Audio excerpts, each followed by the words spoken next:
நமது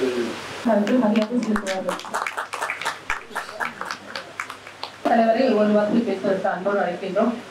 அனைவருக்கும் வணக்கம். இன்றைய தினம் ஆன்மீன் அகலியாபாய் போல்கரவுடைய 300வது பிறந்தநாள் நிகழ்ச்சியை தமிழகம் முழுவதும் நான் இப்படி கொண்டாட வேண்டும் என்பதற்காக இந்த நிகழ்வில் கலந்து கொண்டிருக்கின்ற முன்னாள் மத்திய அமைச்சர், இன்றைய தினம் முன்னாள் ஆந்திர மாநிலத்தினுடைய முதல்வர், பேரன்பிற்கும் பெரும் மரியாதைக்குரிய என் டி ராமராவ் அவருடைய மகள், தமிழ்நாட்டிற்கும் அவர்களுக்கும் நெருங்கிய தொடர்பு இருக்கிறது. புரட்சித் தலைவர் எம்ஜிஆரும் என் டி ராமராவும் ஒரு அண்ணன் தம்பிகளாக விளங்குகிறது. இன்றைய தினம் அவர்கள் இங்கு வந்திருப்பது நமக்கெல்லாம் மிகப்பெரிய மகிழ்ச்சி. சுவாமி அகலியாபாய் போல்கர் அவர்களை நாம் நினைவு கூறுகிற வகையில் இந்த ஒரு மே 21 முதல் 1ஆம் தேதி வரையிலும் இந்த நிகழ்வை சிறப்பான முறையில் நாம் கொண்டாட வேண்டும். எல்லா கிராமங்களிலும் கொண்டாட வேண்டும். ஒரு பெண் எப்படி வீரமங்கை வேலுநாச்சியார் போல ஒரு பெண் வட இந்தியாவில் ராணியாக வாழ்ந்து இத்தனை சமூகத்திற்கு நல்லது செய்த மாபெரும் தலைவி அகலியாபாய் போல்கர் அவர்கள் அவருடைய உணர்வை புரிந்து கொண்டு அனைவரும் இந்த நாளில் இந்த மாதம் முழுவதும் 1ஆம் தேதி வரையிலும் நாம் சிறப்பாக கொண்டாட வேண்டும் என்பதற்காக அவர்கள் நமது பிரதேசத்தில் அவர்கள் இங்கே வருகின்றிருக்கிறார்கள். பாரதிய ஜனதா கட்சியினுடைய தொண்டர்கள் நமக்கு இப்பொழுது கூட்டணி அமைந்திருக்கிறது. நமது உள்துறை அமைச்சர்கள் கூட்டணி ஏற்பாடு செய்து வந்திருக்கிறார்கள். ஆக நமது வருகிற 2026 தேர்தலில் பாரதிய ஜனதா கட்சி தேசிய ஜனநாயக கூட்டணி வெற்றி பெறுவதற்கு நாம் அனைவரும் நமக்கு இங்கே வருகின்றிருக்கிற மாண்புமிகு பாண்டமிழ் தொண்டேஸ்வரி அவர்களை அனைவரும் சார்பாக வருக நான் வரவேற்கிறேன். நன்றி. இன்றைய தினம் மதிப்புக்குரிய புரந்தேஸ்வரி அவர்கள் அகில இந்திய பாரதிய ஜனதா கட்சியினுடைய சார்பாக அகலியாபாய் போல்கர் அவர்களுடைய பிறந்த நாளை 300வது பிறந்த நாளை நாடு முழுவதும் கொண்டாட வேண்டும் என்பதற்காக அதற்கான கூட்டம் நடைபெற்று மே 21ஆம் தேதியிலிருந்து 1ஆம் தேதி வரையிலும் ராணி அகலியாபாய் போல்கருடைய பிறந்த நாளை கொண்டாட வேண்டும் என்பதற்காக இன்றைக்கு கூட்டம் நடைபெற்று தமிழ்நாடு முழுவதும் நாடு முழுவதும் கொண்டாடப்படுகிறது. தமிழகத்திலும் கொண்டாடப்பட வேண்டும் என்பதற்காக அந்த நிகழ்ச்சியில் ஏற்பாடாகி கொண்டிருக்கிறது. அது ஒரு பக்கம் நடைபெற இருக்கிறது. பகல்காம் நகரில் நடைபெற்ற தீவிரவாதிகள் தாக்குதலில் 26 பேர் நமது நாட்டை சேர்ந்தவர்கள் பெண்கள் கண்ணீர் வடிக்கும் நிலையில் பெண்கள் முன்னாலேயே ஆண்களின் ஆடைகளெல்லாம் கவிழ்த்து இவர்கள் யார் என்று எந்த மதத்தை சேர்ந்தது என்று கண்டு பெண் மனைவி முன்னாலேயே சுடப்பட்டு கொல்லப்பட்ட சம்பவம் போது நம் அனைவரையுமே இல்லை, உலகத்தில் உள்ள ஒவ்வொரு மனித இனத்திற்குமே விடப்பட்ட சவாலாக ஈவு இறக்கமற்ற செயலாக இருந்தது என்பதை நாடு அறியும், நாமும் அறிவோம்.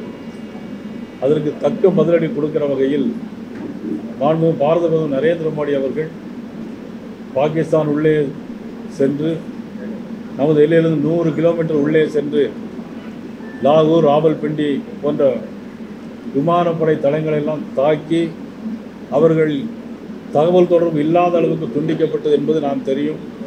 அதுபோல் வாகா எல்லையில் இனிமேல் யாரும் இருக்கக்கூடாது, போகக்கூடாது என்பதையெல்லாம் பாரதம் நரேந்திர மோடி அவர்கள் அறிவித்தார்கள். பாகிஸ்தானுடைய ஒவ்வொரு பாகிஸ்தானும் இந்தியாவில் யாரும் இருக்கக்கூடாது, உடனடியாக அவர்கள் கண்டுபிடிக்கப்பட்டு அந்த நாட்டிற்கு அனுப்பப்பட வேண்டும். இங்கே உள்ள பாகிஸ்தான் தூதரகத்தில் உள்ள அனைவருமே உடனடியாக காலி செய்து பாகிஸ்தான் போக வேண்டும் என்று நடவடிக்கை எடுத்து அதன் பிறகு அந்த நடவடிக்கையின் வாயிலாக சிந்து நதி பாகிஸ்தானுக்கு செல்லக்கூடாது என்பதை அதையும் தடை செய்து பெண்கள் வடித்த கண்ணீருக்கு இன்றைக்கு நீதி நிலைநாட்டிய மாண்புமிகு பாரதவர் நரேந்திர மோடி அவருடைய எண்ணம் எண்ணிக்கை என்பது அது நாடு முழுவதும் தெரிய வேண்டும் என்பதற்காக நாளை சித்ரா தேட்டர் அருகில் மாலை 4 மணிக்கெல்லாம் மூவர்ண கொடி ஏந்தி பாரதிய ஜனதா கட்சியினுடைய சார்பாக நான் அழைப்பு கொடுக்கவில்லை, எல்லா கட்சியை சேர்ந்தும் அதிலே கலந்து கொள்ள வேண்டும்.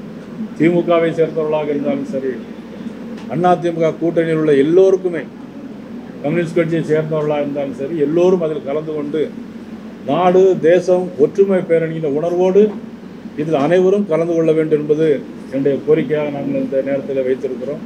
அது நாளை மாலை 4 மணி அளவில் சித்ரா தியேட்டர் அருகில் அவ்வளவு பேரும் தேசிய கொடி ஏந்தி இந்த ஊர்வலத்தை நாம் தேச ஒற்றுமை காப்போம் என்ற உணர்வோடு நாம் வர வேண்டும் என்பதற்காக அனைவரும் கலந்து கொள்ள வேண்டும் என்று மீண்டும் ஒருமுறை நான் அனைவருக்கும் அழைப்பு கொடுக்கிறேன்.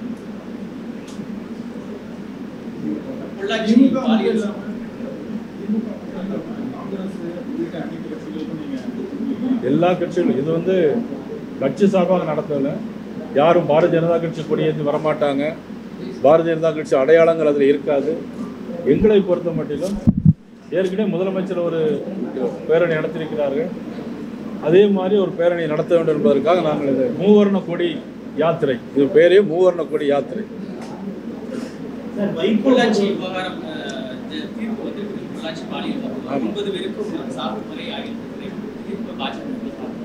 அதாவது பெண்களுக்கு எதிராக எந்த அநீதி இழைக்கப்பட்டாலும், இப்போ சிந்தூர் ஆபரேஷன் எதுக்கு வச்சாங்க மோடி அவர்கள்? பெண்கள் நெத்தியில் உள்ள செந்தூர் அழிந்து விடக்கூட அதுக்கு பதிலடி கொடுக்க வேண்டும். ஆபரேஷன் பேரே சிந்தூர். பெண்களுக்கு நீதி கிடைக்க வேண்டும் என்பது பாரதிய ஜனதா கட்சியினுடைய எங்களுடைய முழு எண்ணமும் கோரிக்கையும் அதுதான். அந்த அடிப்படையில் பெண்களுக்கு இன்றைக்கு நீதி கிடைத்திருக்கிறது என்பதுதான் எங்கள் அந்த தீர்ப்பை நாங்கள் வரவேற்கிறோம். நேற்றைக்கு நான் பார்த்தேன், நேற்றைக்கு ஒரு டிபேட்டில் பார்த்தேன் அண்ணன் பீட்டர் அல்போன்ஸ். எனக்கு உண்மையிலே ரொம்ப வருத்தமாக இருந்துச்சு. அவர் எப்பொழுதுமே திமுக ஆதரவாக இருப்பாங்க, அது ஒன்றும் தவறு கிடையாது. அந்த டிபேட்டில் பார்த்தீங்கன்னா பிரதமரை பற்றி பேசும்போது அதான் குறைவாக பேசுகிறேன்னு நான் சொல்லலை, அவங்க குறைவாக ஒன்றும் பேசலை. ஆனால் என்ன பேசுனாங்க அப்படின்னா, இந்திரா காந்தி அம்மையார் நிக்சனோட உறுதியாக பேசினார் அப்படின்னு சொல்லி, ஆனால் அதே போல் நம்ம பிரைம் மினிஸ்டர் பேசலை அப்படின்னு சொன்னாங்க. ஆனால் இதெல்லாம் டிபேட்டில் இவ்வளோ பெரிய மூத்த அனுபவம் வாய்ந்த எங்கள் மாவட்டத்தை சேர்ந்த எனக்கு வேண்டி அண்ணன் பீட்டர் அல்போன்ஸ் பேசியிருப்பது வருத்தம். அதாவது பிரைம் மினிஸ்டர் சொல்லிட்டாங்க, வர்த்தக ரீதியாக இருந்தாலும் சரி, எதுவாக இருந்தாலும் சரி, இனிமேல் பாகிஸ்தான் ஒரு சிறு நடவடிக்கை ஆதரவாக இருந்தால் பதிலடி கொடுப்போம்னு சொல்லிட்டாரே தவிர, இவ்வளோ உறுதியான பிரதமர் பிரைம் மினிஸ்டர் வேறு யாரும் நமக்கு இருக்க முடியாது. ஆனால் அண்ணன் பீட்டர் அல்போன்ஸ் அந்த மாதிரி பேசுவது என்பது எனக்கு வருத்தமாக இருந்தது. சார், சுப்பிரமணிய சாமியை சொல்லியிருக்காரு, பிரதமர் மோடி எதையும் முன்வச்சு கேட்கல, அவங்ககிட்ட ஏற்கனவே பகல்காமில் காட்டுறதுக்கு 4 பேரை நம்மகிட்ட சரண்டர் பண்ண சொல்லலை, அமெரிக்கா சொல்லி தான் பிரதமர் மோடி கேட்பாரா அப்படின்ற மாதிரி சுப்பிரமணிய சாமி சொல்லியிருக்காரு. அதான் அமெரிக்கா சொல்லுவதுக்கு முன்னாலே எல்லாம் செய்தி பல ஊடகங்களில் தவறாக வந்திருக்கு. அமெரிக்கா சொல்வதுக்கு முன்னாலே 3 மணிக்கு எல்லாமே போர் நிறுத்தியிருக்காங்க. அங்குள்ள மேஜர் சேனல் நம்மளுடைய மேஜர் சேனலோட பேச்சிருக்காங்க. ஆனால் இதில் 5 மணிக்கெலாம் ட்வீட் போட்டிருக்காரு நம்ம ட்ரம்ப் அவர்கள் ட்வீட் போட்டிருக்காங்களோ தவிர இதில் யார் சொல்லியும் கேட்கறது இல்லை. பிரைம் மினிஸ்டர் என்ன சொல்லிட்டாங்கன்னா, யாராக இருந்தாலும் சரி, தண்ணீரும் ரத்தமும் ஒன்றாகாது. ஆனால் இனிமேல் இது மாதிரி சம்பவம் நடக்கும் அப்படின்னா நிச்சயமாக அதில் விளைவுகள் விபரீதமாக இருக்குங்க தெளிவாக சொல்லியிருக்கிறாங்க.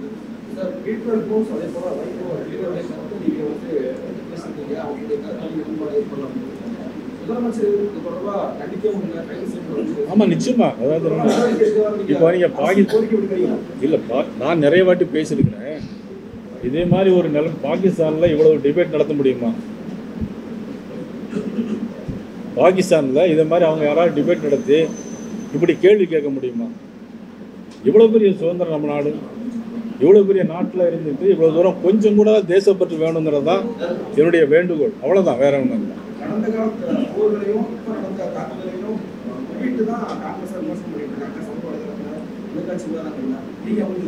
இல்லை, கடந்த கால விஷயங்கள் என்பது வேறு, இப்போ உள்ள விஷயம் வேறு. கடந்த காலத்தில் போர், இப்போது ஒரு மதம் சார்ந்த ஒரு தாக்குதல் நடைபெற்றிருக்கிறது. அதுக்கு ரொம்ப வித்தியாசம் இருக்குது. அதனால் இது அந்த போருக்கு இதுக்கும் ஒப்பிட முடியாது. அந்த போர் நடந்தாலும் சரி, அப்பொழுது இந்தியாவுக்கு அந்த போரில் காங்கிரஸ் கட்சி பெருமையாக நடந்திருந்தாலும் அதை நான் வரவேற்பேன். அது நான் ஏன்னா அது தேசம். இந்திரா காந்தி அம்மையாராக இருந்தாலும் சரி, யாராக இருந்தாலும் சரி, அவர்கள் செய்த செயலுக்கு நான் நிச்சயமாக ஏன்னா அது நம்ம நாடு, நமது உரிமை. அது அன்னை பிரைம் மினிஸ்டர் நடவடிக்கை எடுத்தாங்கன்னா அதை வரவேற்போம். ஆனால் இன்னைக்கு இந்த மாதிரி பேசுறது வருத்தமான செய்தி. உண்மையை ரொம்ப வருத்தமாக இருக்கு. பாகிஸ்தானில் இது மாதிரி நடத்த முடியுமா? இந்த மாதிரி டிவி டிபேட் நடத்த முடியுமா யாரும் போய்? நீங்கள் தென்னிந்தியாவில் தான் சுதந்திர போராட்ட வீரர்கள் அதிகமாக பிறந்த ஊர். அது தென்னெல்லை மாவட்டம். சுதந்திர போராட்டம் அதிகமாக உருவாக்கிய மண் அந்த மண்ணில் இருந்து 2 பேர் இப்படி பேசியிருக்காங்களேங்கிறது எனக்கு வருத்தம்.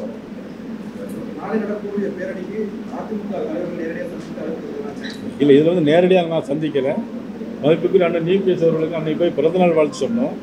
இது நேற்று திடீர் முடிவுங்கிறதுனால தான் நாங்கள் நேரடியாக அழைக்க முடியல. ஏன்னா இப்போ இதுக்கெல்லாம் வந்து கூட்டணி கட்சி நாங்கள் நேரடியாக முறையாக அழைப்பு கொடுத்து அவங்களுக்கு கால அவகாசம் கொடுத்தா தான் அந்த பேரணி வந்து நல்லாயிருக்கும். இது வந்து ஒட்டுமொத்தமாக இது எந்த கட்சியும் சார்பாக, இது தேசிய ஜனநாயக கூட்டணி இல்லை, எந்த கட்சியும் இல்லாமல் வந்து அனைத்து மக்களும் நீங்களும் நாளைக்கு வரணும். அந்த ஊர்வலத்தில் ஒரு கொடி ஏந்திட்டு வரணும்.